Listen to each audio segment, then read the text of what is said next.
Hello everyone, this is Defense Politics Asia and Ukraine War Headlines.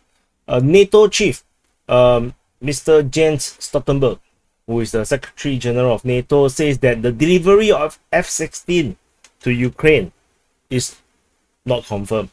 It's not decided yet, which is really kind of silly.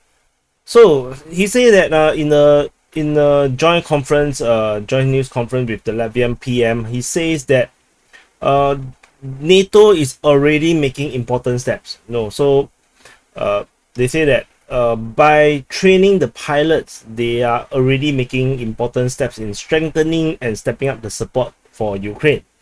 And he also acknowledged that the stupidity of this all. He said that it's only meaningful that at some stage that they have the option to also deliver planes.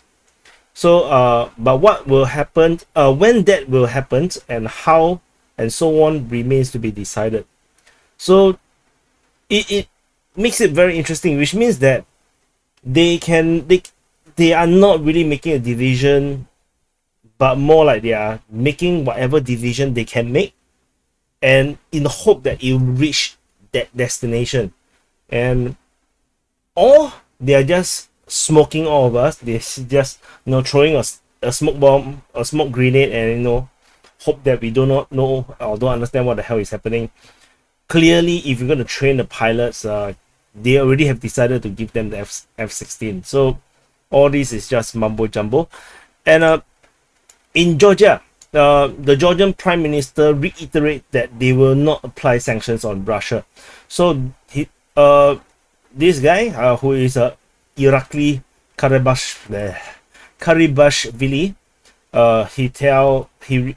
he says that it will only harm the Georgian people if they impose sanctions against Russia. He said that Georgia supports Ukraine and the Ukrainian people, but will not introduce sanctions against Russia because the trade with Russia is merely less than $1 billion.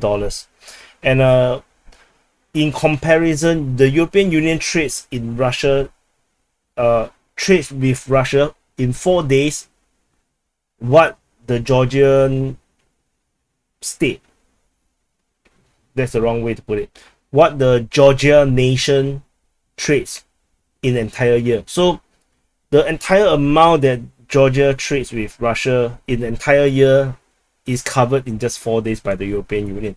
So he said that there's no logic in sanctioning Russia, which I actually think that is the right division, the absolutely right division, because if Georgia starts a second front, Georgia will cease to exist before Russia even conquers Donbass. So I think it's kind of a very wise move by the Georgian government, to not destroy your own country unnecessarily, especially when Russia did not really start any military operations, or indicates that actually Georgian people are Russian too. They haven't done that yet.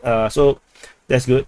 And so he emphasized Georgia is a small nation with a population of 4 million people, so it's important to maintain peace, stability, and security in the country.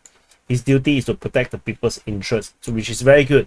And side note, Singapore got more people than Georgia, so yeah, it's kind of mind-bending for me, because Singapore is really a small place. And Poland ex-army chief, this guy seems to have crazy ideas. So he what happened is that he saw the Belgorod raid by the Ukrainians, which the Ukrainian media like to report them as Russians, which based on my personal source, there's no Russians. So anyway, he said that based on the actions happens, seeing that the actions of Russians against Russia, this shows that not all Russians agree with Putin, and there will come to be a time where the Russian people will in part disobey Putin. So he, from that conclusion that he made, he said that Poland must must militarily prepare itself to go to war in Belarus. to put it simply, he said that to support the divisions that will lead the operations against Lukashenko. So he says that if the Ukrainian counteroffensive ends successfully, which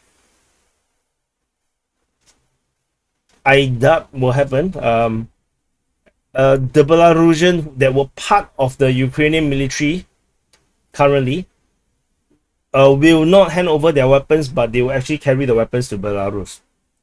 And which also means that Ukraine will invade Belarus.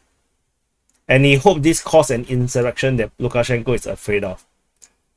Which I don't think Lukashenko is afraid of it. Like, yeah, so as a result, Poland have reasons to help, just as they help Ukrainians.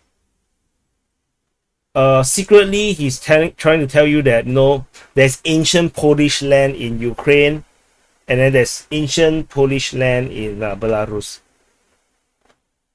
And he said that Lukashenko do not have the military capability to prevent an insurrection, and Russia will not help him because Russia have its own problem, which points to the Belgorod raid, which is like, or maybe the head already many times, so he looks like this. I think it's crazy, crazy talk, but this is scary because he's an ex-army chief of Poland. Imagine he's in charge now. Poland might actually be in Ukraine right now, or do they? Or maybe they are already in Ukraine. Oops. And so Switzerland has decided to decommission 25 Leopard 2 tanks to return them to Germany because Germany don't have enough tanks, which is kind of funny, given that the tanks is actually produced in Germany. So the division came after Germany urged Switzerland to return some of the tanks, to Rheinmetall. And then the Germans also made it a point to they pledge they will not send the tanks to Ukraine, and it will stay within Germany or in NATO or EU partners to close their own gaps. And what if Ukraine join EU? Ta-da! Walao eh. So they pledged that they will not send tanks to Ukraine, and they say that the army needs the Swiss army needs are covered and ensured. They say that they have 134 Leopard 2 tanks used by the Swiss military, and there's an additional 96 that are in storage, which means Swiss military is actually freaking powerful. Yeah, well, that's actually super powerful. And so with a personal requirement of 71 out of 96 decommissioned tanks, 25 remain for which have no further use is intended.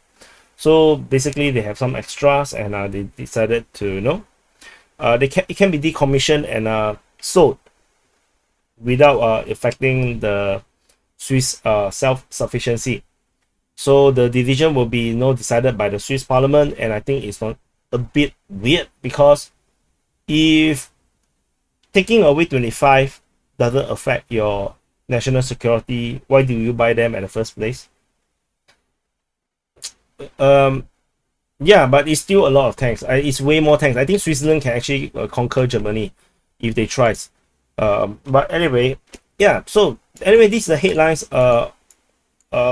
around the Ukraine war.